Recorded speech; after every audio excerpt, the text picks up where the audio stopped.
President Trump also announced a new trade deal with the UK. All that Britain demands in return is that we keep these two. No! No! I refuse! I'm sick of it! The moment Colin Jost locked eyes with the camera on Saturday Night Live, you could feel a cultural shift, sharp, chilling, and irreversible. This wasn't just comedy. This was a verdict.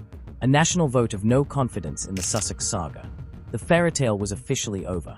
The punchline had been delivered. Meghan and Harry, once the darlings of royal rebellion, had become the world's most high-profile punchline.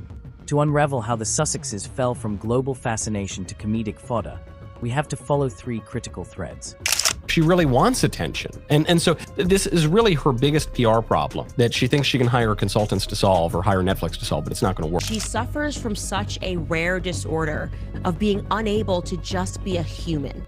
Candace Owens led the charge, questioning whether Meghan can ever be genuine or if everything she does is just another staged performance for the cameras. Also is pretending that she's crying. Like, we zoomed in just to see. There isn't a tear in sight. Look at this. Where's the tear? When Meghan sat down for that now notorious podcast chat, the promise was clear. No glam, no filter, just honesty. But right from the start, Candace Owens and others weren't buying it. Candace didn't hold back, calling it less a heartfelt confession and more a strategic PR act designed to look authentic. Unable to just be a human. I've never seen this sort of, I've never seen someone that struggles to just give us like one strip of authenticity. Candace says the issue runs deeper than one podcast, that Meghan lacks something essential, a real connection with ordinary people. This is a joke, and I'm tired of some of these media outlets continuing to elevate this person. That sense of artificiality isn't new. Many have said for years that Meghan comes off as inauthentic.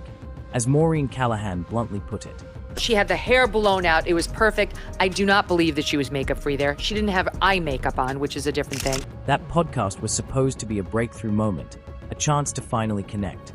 But for Candace and others, it only proved again that what Meghan presents is rarely the full, honest picture.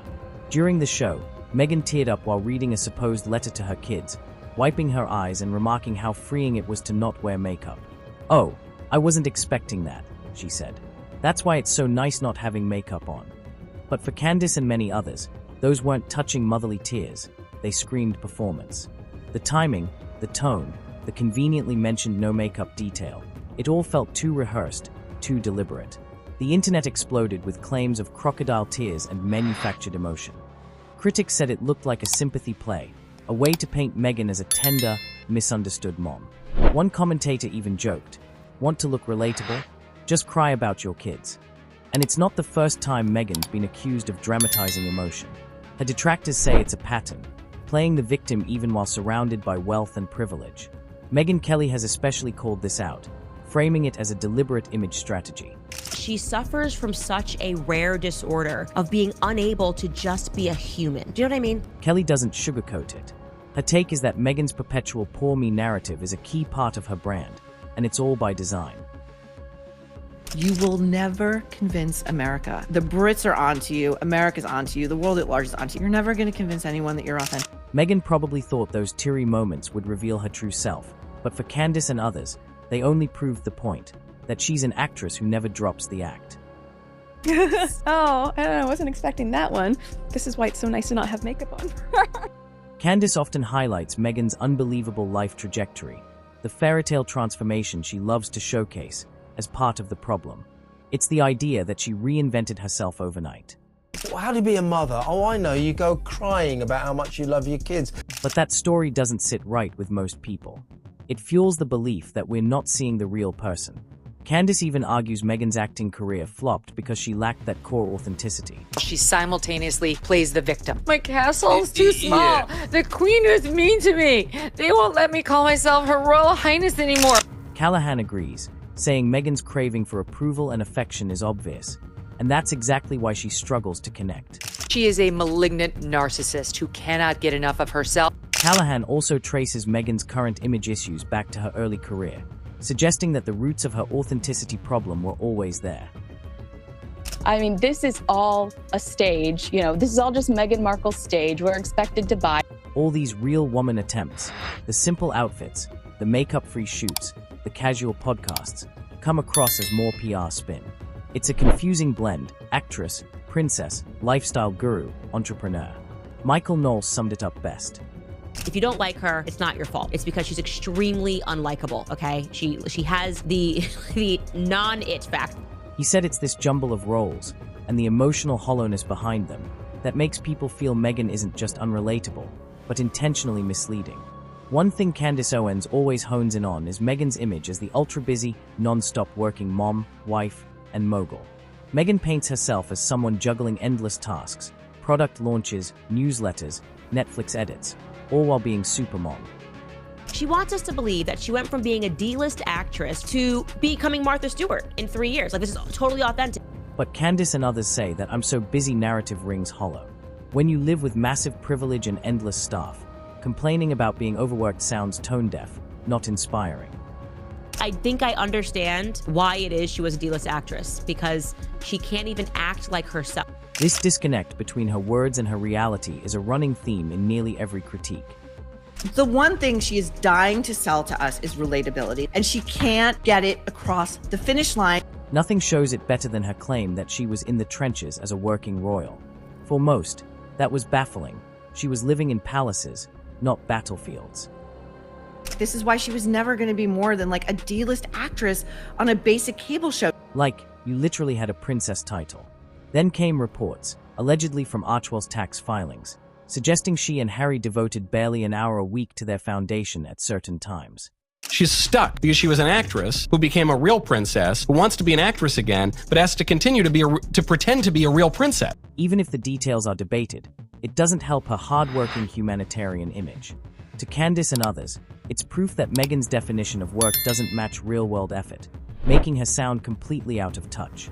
Beyond that, Owens and other commentators point to what they see as a string of business flops and questionable ventures. Talking big is one thing, but delivering is another. Just look at her $20 million Spotify deal. Here she just talks about just what a incredible work ethic she has. Writing the newsletters and writing the social media captions. What's the photography that we want to do? What do I want to wear for those shoots? And being a mom and a wife and a friend. Work ethic must just be grueling. Writing social media captions, deciding what she's going to wear, being a mom. It was meant to produce a slate of inspiring shows, but Candace Owens slammed it hard. One of the most privileged people on the planet, she still won't talk about how hardworking she is, which includes coming up with Instagram captions. Critics, too, called it self-centered and overproduced. Eventually, the multi-million-dollar project fizzled out entirely.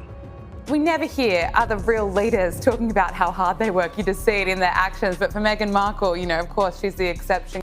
The reviews were brutal, too rehearsed, too self-involved. The once lucrative deal simply collapsed. But she said she was in the trenches when she was in the British royal family. Girl, you lived in a castle. Like, you got a princess title. And those stumbles sparked even harsher accusations. Some commentators even labeled Meghan a grifter, citing her now-defunct lifestyle line, American Riviera Orchard, and earlier ventures like As Ever, which allegedly took money for products it didn't have, leaving customers chasing refunds. Well, according to their tax documents, they work 1 hour a week. When she first did her Spotify series, and I think that deal was $25 million, Spotify lived to regret it immediately. Schofield added that Meghan's product-pushing ventures mark a total break from the dignity of royalty, revealing her real ambitions. It was breathy. It was awful. I listened to one episode. It was just scripted nonsense. It was like, what are you doing? From Spotify to Netflix to her personal brands, Candace and others paint a consistent picture: huge hype, little delivery, and an aura of inauthenticity. And it wasn't just Meghan catching fire after that podcast. Build electric cars, he's going to Mars. Why is he even involving himself with Twitter? It would be like if the Prince of England gave it all up just to marry an actor from Suits. The comparison was savage. No sugarcoating, no polite royal framing. In one satirical sweep, SNL didn't just make fun of Meghan and Harry. They reclassified their fairytale romance as a full-blown professional miscalculation. The kind you see in viral trailers labeled as based on a true disaster. And let's be clear, this wasn't a sudden betrayal or some unexpected cheap shot. Saturday Night Live has been circling the Sussex saga like vultures that smelled trouble long before the rest of the world caught the scent. It's almost like they were waiting, patiently, hungrily, For the moment the public goodwill crumbled, and oh, did they pounce when it did. In fact, the warning signs were already there back in 2018 when most of the world was still swooning over the royal nuptials. As the media drowned in syrupy coverage of the modern monarchy, Michael Che cut through the noise with a single sharp line during Weekend Update. Almost prophetically, he jokingly wondered aloud if this world-changing wedding would also be the birth of future royal resentment. The joke landed, not just because it was funny, but because it tapped into something real beneath the glittering surface. Even then, before the tell-all interviews, the Oprah tears, the podcast pauses, or the Hollywood hustle, SNL was already sniffing out the cracks. They weren't fooled by tiaras or palace choreography. If anything, they seemed to sense that the fairytale had a king-size plot hole, destined to swallow its stars. And now, with comedy entirely on the offense, no longer pulling punches, the narrative has shifted. Meghan and Harry aren't being roasted for a bad decision. They are the bad decision.